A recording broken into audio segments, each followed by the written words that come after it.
माँ जी, मुझे कुछ और खाने के लिए ला दो। सुबह सुबह ये अजवाइन मुझे नहीं भाती। आज हिम्मत करके तनिषा ने अपनी सासू माँ से कह दिया, देख बहू, जच्चा को यही सब दिया जाता है। हमारी सास तो हमें इसके लिए भी तरसाती थी। शुक्र मना कि मैं तेरे लिए इतना कर रही हूँ।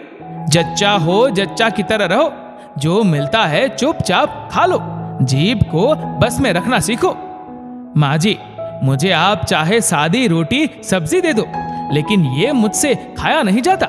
मेरा पेट भी नहीं भरता, इसलिए मुन्ने के लिए दूध भी नहीं उतर रहा।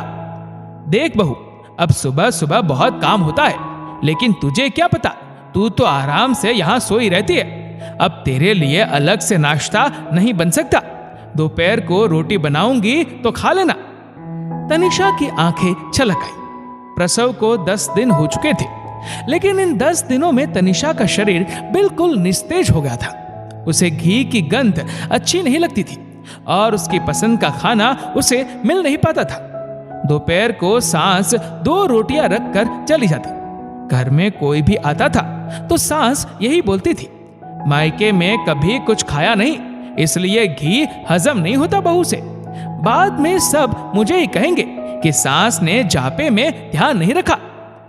15 दिन बाद तनिषा के मायके से उसकी माँ वंदना जी और छोटा भाई मिलने के लिए आए। नाती के जन्म के बाद अपनी बेटी से मिलने आई वंदना जी तनिषा के सूखे हुए शरीर और बुझे हुए चेहरे को देखकर स्तब्ध थी। ये क्या हालत बना ली है तूने अपनी बेटा? अरे बच्चे के जन्म के बाद तो माँ के चेहरे पर रौनक आ जाती है। कोई तुझे देखकर कहेगा कि तू जच्चा है।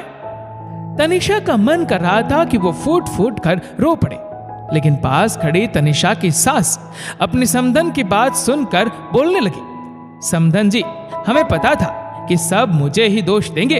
अरे मैंने तो घी के पीपे उड़ेल दिए आपकी बेटी के ऊपर, लेकिन इसके शरीर को तो खाया पिया लगता ही नहीं। अभी सुबह ही गोंद और मेथी के लड्डू दिए थे, लेकिन ये है कि छूती भी नहीं। अब और क्या खिलाऊं इसे? समधन जी, तनिषा को घी की महक पसंद नहीं है, लेकिन दूध वो मन से पीती है। इस समय तो जो माँ को अच्छा लगे वो खाने देना चाहिए। पेट भरेगा तभी तो बच्चे को दूध पिलाएगी। जी, मुझे भी पता है ये सब। मैंने भी 3-3 बच्चे पैदा किए हैं। मेरी सास तो 10 दिन बाद ही काम पे लगा देती थी। जो घर में बनता था वही खाना पड़ता था।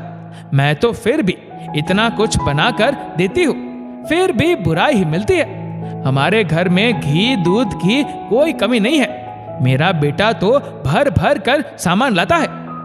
सास तो जितना भी कर ले बुरी ही कहलाती है। मुझ पर विश्वास नहीं है तो ले जाओ अपनी बेटी को, देखती हूँ वहां से कितनी मोटी होकर आती है।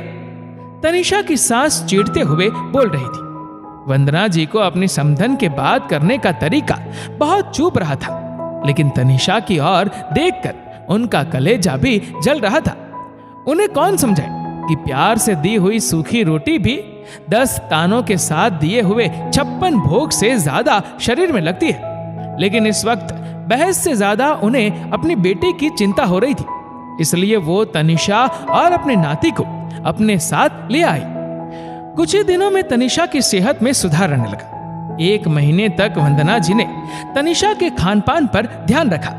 भले ही वो घी नहीं खाती थी, लेकिन फल दूध आदि के साथ मनपसंद खाना मिलने से वो और बच्चा दोनों स्वस्थ दिखने लगे थे। 1 महीने बाद जब तनिषा को दामाद बाबू दिनेश जी लेने आए तो अपनी पत्नी और बच्चे को देखकर दंग रह गए। आते समय वंदना जी ने तनिषा को समझाया, बेटा, एक औरत को सब कुछ सहना पड़ता है, लेकिन एक बात हमेशा याद रखना कि जब तक ये शरीर स्वस्थ है तब तक हर कोई रिश्ता निभाता है, लेकिन जिस दिन हम दूसरों पर आश्रित हो जाते हैं उस वक्त हम एक बोझ बन जाते हैं। आने वाले कल में यह स्वस्थ शरीर ही एक ऐसा साथी होता है जो हमेशा साथ निभाता है। इसलिए सबसे पहले स्वस्थ रहने के लिए खुद का ख्याल रखना जरूरी है। खुद स्वस्थ रहोगी तभी गृहस्थी संभाल पाओगी। कोई कुछ भी कहे, कितने भी ताने सुनाए, लेकिन अपना ख्याल तुझे खुद रखना होगा। जब तनिषा अपने बेटे को लेकर ससुराल पहुंची तो सास ने मुंह चढ़ाते हुए कहा, हाँ, अच्छा तरीका है सास को बदनाम करने का। मैंने कौन सा तेरा मुंह बांध रखा था? सास तो कितना भी कर ले, बुराई ही मिलती है। लेकिन आज तनिषा को उनकी बातों और तानों से कोई फर्क नहीं पड़ रहा था।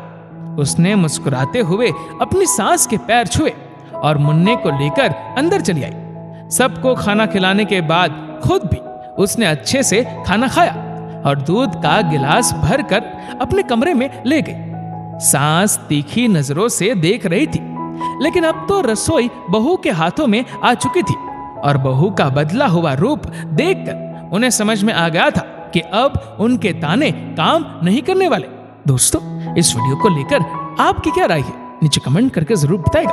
और अगर आपको वीडियो अच्छा लगा हो तो इस वीडियो को लाइक करेगा, शेयर करेगा ज्यादा से ज्यादा लोगों तक, और ऐसे ही और भी इंस्पिरेशनल वीडियोस के लिए सब्सक्राइब करें हमारे यूट्यूब चैनल को और फेसबुक पर फॉलो करें हमारे पेज को। धन्यवाद।